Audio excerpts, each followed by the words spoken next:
Hello అందరికీ, అందరు ఎలా ఉన్నారు? బాగున్నారా? ఈ లొకేషన్ మీరు ఎప్పుడైనా వెళ్ళారా చెప్పండి. మనం యాదాద్రి వెళ్ళే రూట్లో ఉంటుంది. ఇది భువనగిరి కోట అంటారు దీన్ని నిర్మించింది ఎవరంటే త్రిభువన మల్ల విక్రమాదిత్య నిర్మించారు. ఈ భువనగిరి కోట ఎత్తు 610 అడుగులు ఉంటుంది. దీన్ని ఒకవైపు నుంచి చూస్తే మనకు ఏనుగు పడుకున్న ఆకారం కనిపిస్తుంది. ఇంకో వైపు నుంచి చూస్తే మనకు తాబేలు ఆకారం కనిపిస్తుంది. ఈ కోట కాకతీయుల కాలం నాటిది. ఒకప్పుడు ఇందులో రాజులు అలా అందరూ ఉండేవాళ్ళంట.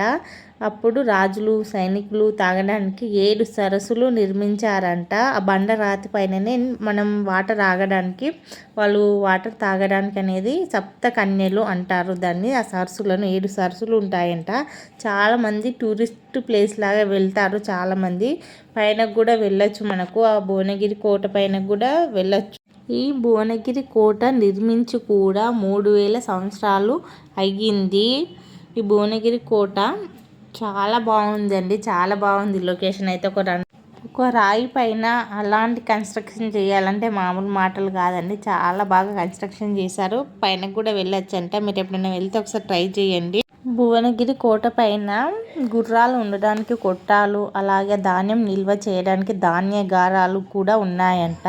మేమైతే ఒకే రోజు 3 టెంపుల్స్కి వెళ్ళాము. యాదాద్రి, స్వర్ణగిరి అండ్ కొమరవెల్లి లాస్ట్కి వెళ్ళాము మేము. యాదాద్రి అండ్ స్వర్ణగిరి దర్శనం అయిపోయాక మనం వెళ్ళేటప్పుడే భువనగిరి కోట అనేది కనిపిస్తుంది. మనకు హైదరాబాద్ నుంచి 90 కిలోమీటర్స్ దూరంలో ఉంటుంది కొమరవెల్లి. చెర్యాల మండలం కొమరవెల్లి గ్రామంలో ఉంటుంది కొమరవెల్లి మల్లన్న స్వామి. ఈ మల్లన్న స్వామిని బండారు మల్లన్న స్వామి కూడా అని పిలుస్తారు. బండారు మల్లన్న అని.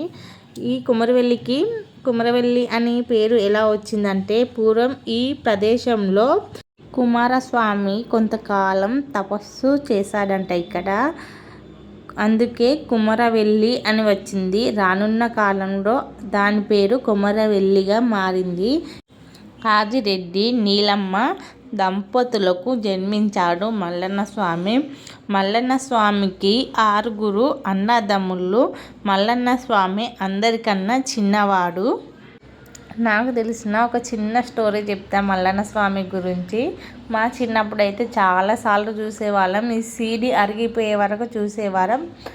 మల్లన్న స్వామి అందరికన్నా చిన్నవాడు కదా, గొల్లపూర్కి రాజయ్యాడు మల్లన్న స్వామి. గొల్లపూర్కి రాజయ్యాక పేదవాళ్ళ కష్టాలన్నీ తీర్చాడు. వాళ్ళ వదిన వన్నెలక్కకు అస్సలు నచ్చేది కాదు. మల్లన్న స్వామి రాజు అయ్యాడు, చిన్నవాడయ్యి రాజాని ఎలుగుతున్నాడు, అంత డబ్బు నగలు తీసుకుంటున్నాడు అని ఆమె చాలా అసూయపడేది. వాళ్ళు 6 యారాళ్ళు కదా, అక్క చెల్లెళ్ళు. వాళ్ళకు లేనిపోని మాటలన్నీ చెప్పి మల్లన్న స్వామి పైన ఈర్ష్య కలిగిస్తుంది. మనకన్నా చిన్నోడు రాజ్యం వెళ్తున్నాడు, డబ్బు మొత్తం మూట కట్టుకొని వెళ్ళిపోతాడు అని అది ఇది చెప్పి వాళ్ళ మనసంతా మార్చింది వాళ్ళ యారాలది. అలా మార్చి ఒకరోజు ప్లాన్ వేస్తారు మల్లన్న స్వామి మీద. ఏంటంటే వన్నెలక్క గదిలో పాము దూరింది అని మల్లన్న స్వామిని పిలుచుకొని రండి అని చెప్తుంది. వన్నెలక్క గదిలో ఉంటుంది, అందులో పాము అలా ఏముండదు. వన్నెలక్క రూమ్లో పాము ఉందని వాళ్ళ యారాలందరూ తీసుకొస్తారు మల్లన్న స్వామిని. ఎక్కడుంది పాము అని మల్లన్న స్వామి చూస్తూ ఉండగా గదిలోకి నూకేస్తారు. నూకేసి బయట గడి పెట్టి వాళ్ళ భర్తల దగ్గరికి వెళ్తారు. వాళ్ళు పొలం దగ్గర పనిచేస్తుంటే వెళ్ళి అది ఇది చెప్పేస్తారు మల్లన్న స్వామిని. వాళ్ళు చాలా కోపడతారు. మల్లన్న స్వామి పారిపోతాడు. నా వదినలు ఇలా చేశారు అని చాలా బాధపడుతున్న అన్నదమ్ములు అని చాలా రోజులు తిరిగి మల్లన్న స్వామికి ఫ్రెండ్ ఉంటాడు సంగయ్య అని, వడ్ల సంగయ్య అని. ఆయన చెక్కలు చెక్కుతారు. అలా అని మల్లన్న స్వామి ఒక పెద్ద మొద్దు ఉంటుంది, అందులో దాచిపెట్టమని అడుగుతాడు సంగయ్యను. నేను ఎవరికి చెప్పాను నీ జాడ, నేను దాచిపెడతాను అని చెప్తాడు సంగయ్య. మా అమ్మ వస్తుంది అని మల్లన్న స్వామి చెప్తాడు, నీలమ్మ వస్తుంది అని. అలా దాచిపెట్టి ఒక హోల్ చేసి అందులో దాచిపెడతాడు మల్లన్న స్వామిని సంగయ్య.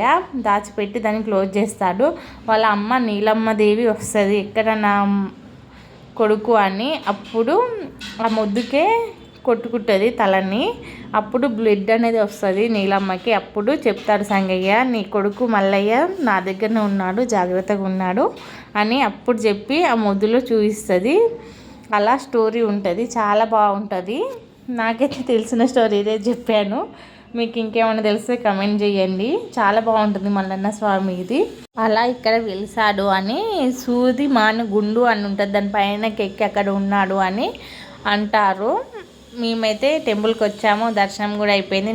ఫోటోలు అలవ్ లేదు లోపల, మేము బయటనే తీసుకున్నాం. మా పిల్లలు కూడా చాలా బాగా ఆడుకున్నారు, చాలా బాగా ఎంజాయ్ చేశారు. మేమైతే కొద్దిసేపు కూర్చొని పిల్లలు ఆడుకున్నారని వెయిట్ చేసి బయటకు వచ్చేసాము. చాలా బాగుంటుంది టెంపుల్. ఇక్కడ బోనాలకు బిందెలు అయితే చాలా బాగా నచ్చాయండి. మీరు స్టార్టింగ్లో చూస్తారు కదా, సిల్వర్ కలర్లో ఉన్నాయి, చాలా బాగున్నాయి. అందరం వచ్చేసాం, మా అక్క వాళ్ళు అందరం. ఇక్కడ బ్యాంగిల్స్ అయితే చాలా బాగుంటాయండి, నాకైతే చాలా ఇష్టం. ఇక్కడ టెంపుల్లో అయితే పిల్లలు చాలా బాగా ఆడుకున్నారు. మా అక్క వాళ్ళ బాబు, మా పిల్లలు చాలా బాగా ఆడుకున్నారు. ఇక్కడ జనవరి నుంచి ఉగాది వరకు అయితే చాలా రష్ ఉంటుంది. ఇసుకేస్తే చాలినంత జనాలు ఉంటారు. అది జాతర టైం అండి. పోతరాజులు, షిగాలు, శివసత్తులు, పట్నాలు, బండారు మల్లన్నకు అసలు పట్నాలు అయితే చాలా బాగా వేస్తారు. అక్కడ గంగిరేని చెట్టు ఉంది కదా, అక్కడైతే. ఇక్కడ బ్యాంగిల్స్ అయితే చాలా బాగుంటాయి, నాకు చాలా ఇష్టం అండి ఇక్కడ బ్యాంగిల్స్. వీడియో నచ్చితే ప్లీజ్ లైక్ చేసి సబ్స్క్రైబ్ చేసుకొని షేర్ చేయడం మాత్రం మర్చిపోకండి. వీడియో చూసినందుకు మీ అందరికీ నా తరపున థ్యాంక్ యూ.